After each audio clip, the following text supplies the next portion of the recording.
Ediciones con estilo. Selecciones Reader's Digest. Informa que la opinión pública de terceros y o participantes son única y exclusiva responsabilidad de quien las emite y no pueden ser consideradas como parte de la ideología de la empresa, por lo que Selecciones Reader's Digest se deslinda de cualquier opinión expresada por estos.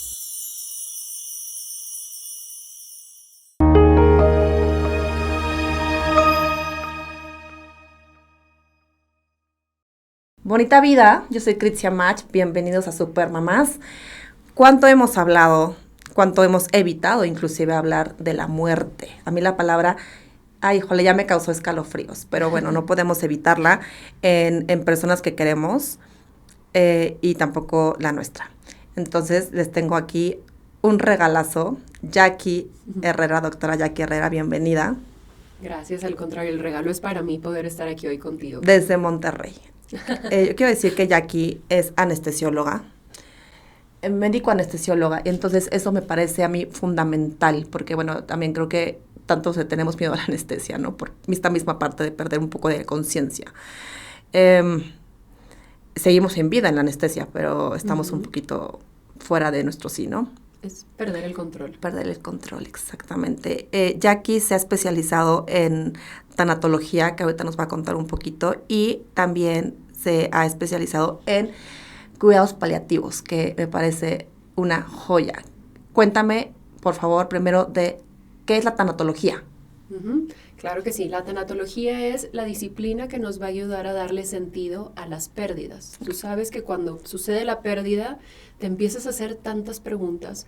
¿Por qué pasó? ¿Es mi culpa? ¿Pude haber hecho algo para que esto fuera diferente? ¿Por qué me está pasando esto a mí si yo soy una buena persona? Si estuviste ahí. Inclusive, porque Dios me hace esto, que no pudo haber hecho algo Dios para evitarlo. Entonces vienen como todas estas interrogantes y el tanatólogo es esa persona que te va acompañando a que tú solito vayas dándole ese sentido a eso que pasó.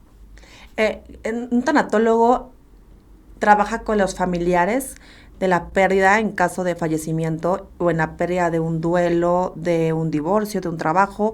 ¿Hasta dónde llegas? Y también si trabaja con él. O sea, ¿qué es un paciente para ti?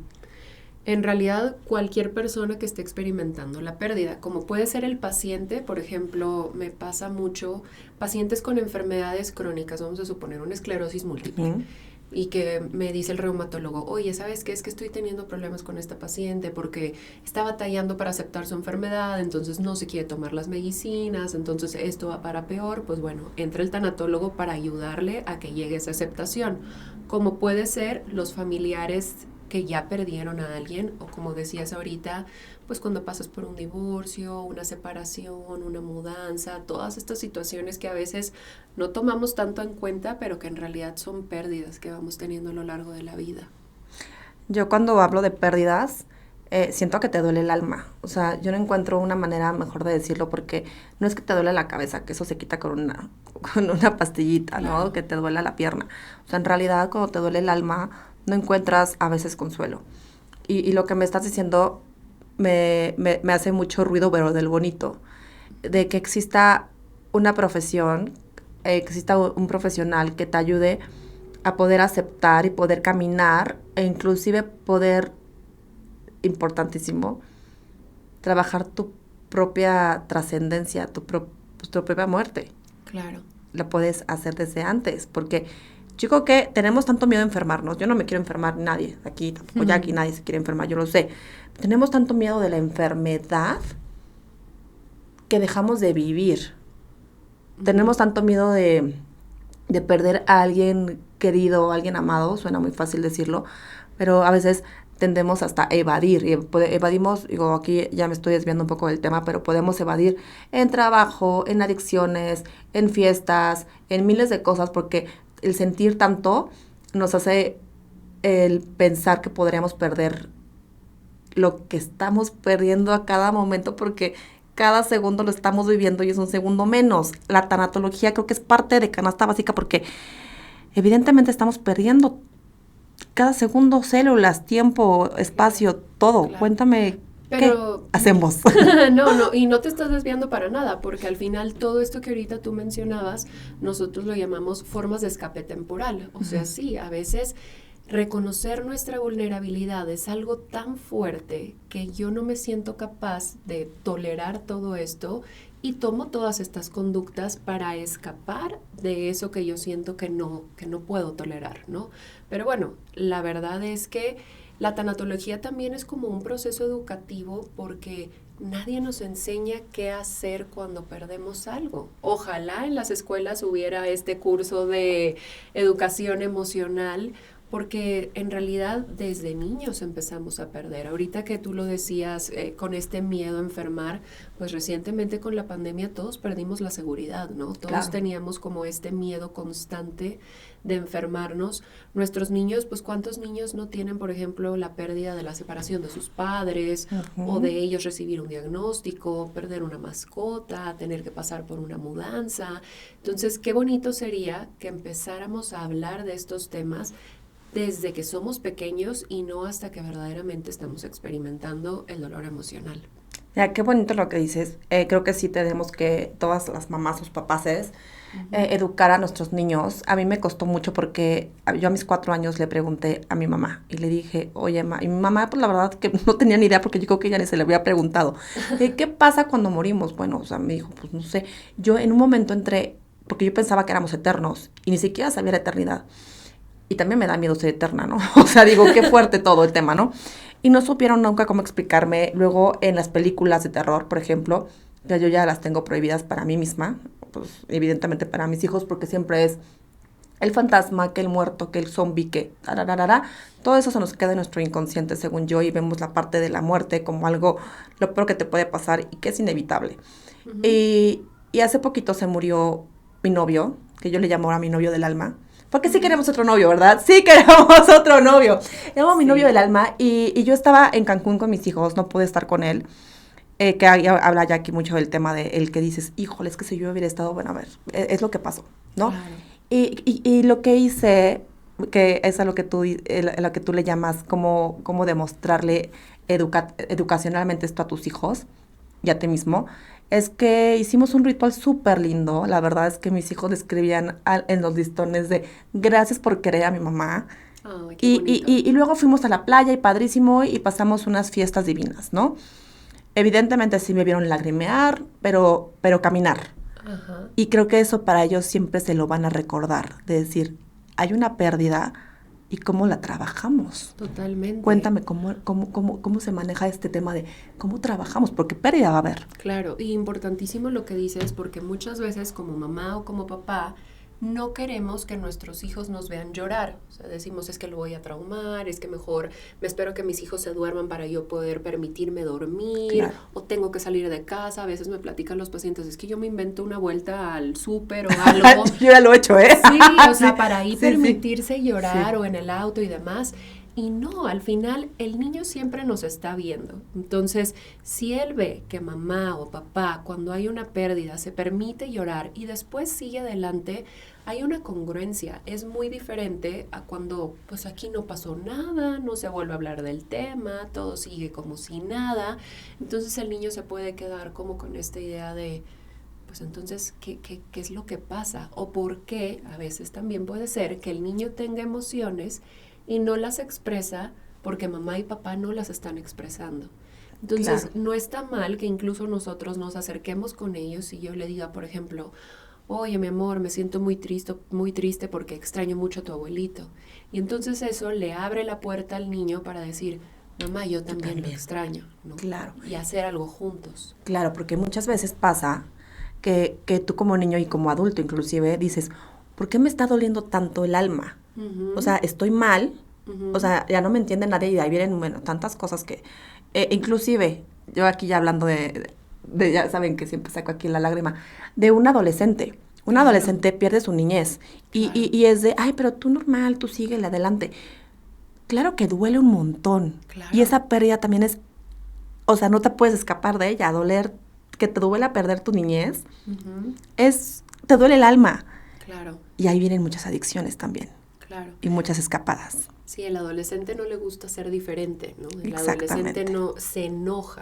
A lo mejor el niño pequeño se pone triste o el adulto también, pero el adolescente es mucho la frustración y que, como bien dices, muchas veces empiezan con conductas de riesgo, ¿no? Empiezan a fumar, tomar, conducir de manera desordenada, tener amistades que quizás no son tan benéficas para él. Entonces, ¿y por qué lo hace? Porque es la única manera en la que puede como expresar todo eso que está sintiendo. Sería genial que también como papás ampliáramos nuestro vocabulario emocional. Yo creo que muchas veces alguien te pregunta cómo estás y tú dices bien, mal, feliz, triste, enojado, pero de tarea pueden buscar en cualquier buscador de internet, poner así rueda de emociones y empezar a conocer toda esa rueda de emociones que existen, empezar a identificar cómo la siento yo en mí y cuando yo identifico alguna emoción en uno de mis hijos, decirle, por ejemplo, vamos a suponer que está sintiendo celos. Pues el niño no sabe qué es eso, ¿no? Entonces, desde yo decirle, mi amor, eso que tú estás sintiendo se llama así y es normal sentirlo y cuando lo sientes puedes hacer esto, ya estamos ampliando nuestro propio vocabulario emocional y el de nuestros hijos y eso también ayuda mucho cuando estamos teniendo un proceso de dolor emocional. A mí me encanta porque creo que nos tenemos que reeducar, muchos de los adultos, yo me incluyo, que no nos permitimos y que estamos siempre tratando de dar nuestra supuesta mejor versión cuando en realidad si le abrimos un poquito el panorama a lo que es la vida, a lo que estamos todos aprendiendo, o sea, ser nuestra mejor versión sería muy bien lo que dice Jackie, sería aceptar y reconocer nuestros sentimientos y darle lugar.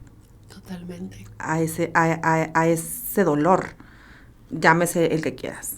Una de mis autoras favoritas se llama Brené Brown y habla mucho acerca de esto, de la vulnerabilidad, y dice justamente eso, o sea, dice, muchas veces nosotros sufrimos más por esforzarnos por ser perfectos, esforzarnos porque nadie se dé cuenta que somos vulnerables, cuando todo lo contrario, si nosotros verdaderamente enseñáramos esa realidad de quién somos, de lo que estamos viviendo y demás, nuestras relaciones fueran mucho más significativas. Claro, porque aparte tendemos a luchar contra, en cuestión de lo que tú bien dices de evasión, con el cansancio y la culpa. Da culpa sentirte mal. Claro. Y creo que deberíamos de eliminar la culpa de nuestras vidas. Y ¿sabes qué? A veces también da culpa sentirse bien. O sea, cuando una persona está en un proceso de duelo y se empieza a sentir mejor, muchas veces las personas, es lo que me dicen en el consultorio, es como, oye, pues bueno, ya me animé a por fin ir a cenar con mis amigos y estaba a mitad de la cena y de repente, ¿por qué estoy aquí? No será muy pronto, no debería estar en mi casa. También a veces nos sentimos culpables por empezar a sentirnos mejor. Bien, claro, qué importante es eso. Mira, me encanta lo de que tendríamos que tener una educación. Yo le voy a pedir a Jackie que por favor se haga un libro para niños y adultos. Bueno, para niños y los adultos, niños como yo también lo vamos a leer en cuestión del duelo. Me parece importantísimo y a mí te quiero tocar esta parte que es muy personal, la palabra muerte. ¿Por qué me cuesta tanto decirla? Habría que ver, sí, a muchos. Sí, esa ya es terapia así al aire. No. O sea, tendría que ver desde el proceso de qué aprendiste tú desde pequeño, qué es la muerte, ¿no? O sea, imagínate que tú, ahorita como me decías, te acercaste con tu mamá a preguntarle esto y no sé en realidad qué tanto haya reaccionado tu mamá, a lo mejor de ponerse nerviosa, ansiosa y demás, que luego lo que el niño introyecta es, híjole, este tema de la muerte pues está pesado, está difícil, ¿no? Y empezamos a aprender a que es algo que no se va a poder superar o que es algo terrible, ¿no? Muchas veces a los niños los aislamos de estos ritos funerarios, ahorita que platicabas esto, qué bonito poderlos integrar. Si no queremos llevarlos a la capilla funeraria, pues a lo mejor inventarnos uno de estos rituales, pero sí los niños necesitan darle un cierre a esto y no aprender que es un tema terrible al que tengo que temerle. Mientras más nosotros le hablemos con naturalidad del tema, más lo va integrando. Quizás, no sé, en tu caso, pues tú aprendiste como que era algo no positivo y por eso ahora que eres mayor, pues te sigue costando. Habría que como reaprender. Se puede reaprender y el Claro, concepto, porque claro. creo que es importantísimo. Ahora, ¿tú le tienes miedo a la muerte? Fíjate que no. Qué rico, qué paz. Qué paz. No le tienes Sí. miedo a la muerte. No, por ejemplo, sí te puedo decir, me daría miedo tener dolor al momento de morir. Que ahí venimos a esto. Ajá. Pero bueno, yo al final confío en que espero tener al lado de mí a alguien que se dedica a lo que yo me dedico, del tema de cuidados paliativos, porque de esa manera digo, bueno, la probabilidad de que yo tenga dolor disminuiría muchísimo. Pero al morir en realidad, pues no. Esta parte que me comentas ahorita, que sí quiera llegar a este punto, yo no sabía que existían los cuidados paliativos hasta que te seguí en las redes sociales. No sabía que existía. Imagínate qué importante. Cuéntanos qué es. Bueno, los cuidados paliativos es una especialidad para estos pacientes que tienen enfermedades crónicas o terminales. Y es una especialidad integral, que quiere decir no solo vemos la parte de los síntomas físicos que tiene el paciente, sino que también vemos la parte psicológica, emocional, social, familiar. Haz de cuenta que el médico de paliativos ve al paciente y a la familia, todo lo que está alrededor de él. Por ejemplo, una enfermedad terminal que tenga mucho tiempo está... Primero tienes que aceptar, ¿no? Claro. Para poder buscarte. Claro. Y decir, necesito una ayuda, ¿no? Pero, por ejemplo, en algún infarto, alguien que esté en hospitalización, que no sepa que realmente va a ser o sea, porque luego, que eso es lo que le pasó a mi novio del alma, que creo que le hizo falta alguien como tú. Porque estaban todos tan necios de que él no iba a morir, Ya. que no murió padre. Ya. Y es que, ¿sabes qué, Critia? Yo creo que es un error bien frecuente que muchas personas piensan que el cuidado paliativo está peleado con la parte como curativa, ¿no? Ajá. O sea, nosotros pudiéramos entrar desde el momento en el que se hace el diagnóstico de una enfermedad crónica. Vamos a suponer, tú tienes, no sé qué... Enfermedad rara que dice no sé qué, sí, ya está. Porque hay muchísimas. Tú tienes diabetes Ok. y ya tienes una insuficiencia renal. Ok. Yo no me tengo que esperar a que esa insuficiencia renal esté en el grado más avanzado para que el personal de paliativos entre. Esto no quiere decir, o sea, lo que voy es que muchas personas piensan que cuando entra paliativos es porque yo ya me rendí, porque ya no hay nada más que hacer. Y no, nosotros podemos entrar desde antes, trabajar de la mano junto con los otros especialistas, ya sea el neurólogo, nefrólogo, cardiólogo, el especialista que esté viendo al paciente. Y si llega a suceder que esto verdaderamente sigue avanzando y ya no hay una curación, entonces sí se cambia el enfoque a la parte paliativa. Pero a veces yo creo que esa es la mayor resistencia, que pensar que paliativos es rendirse, y no es así. A mí me encanta lo que estás comentando, porque creo que tenemos inclusive, en mi caso, miedo hasta hacernos estudios, ¿no? Claro. O sea, a mí me da Mejor miedo. no saber. No, a mí me da miedo irme a hacer estudios, pero bueno, es un ejemplo, ¿no?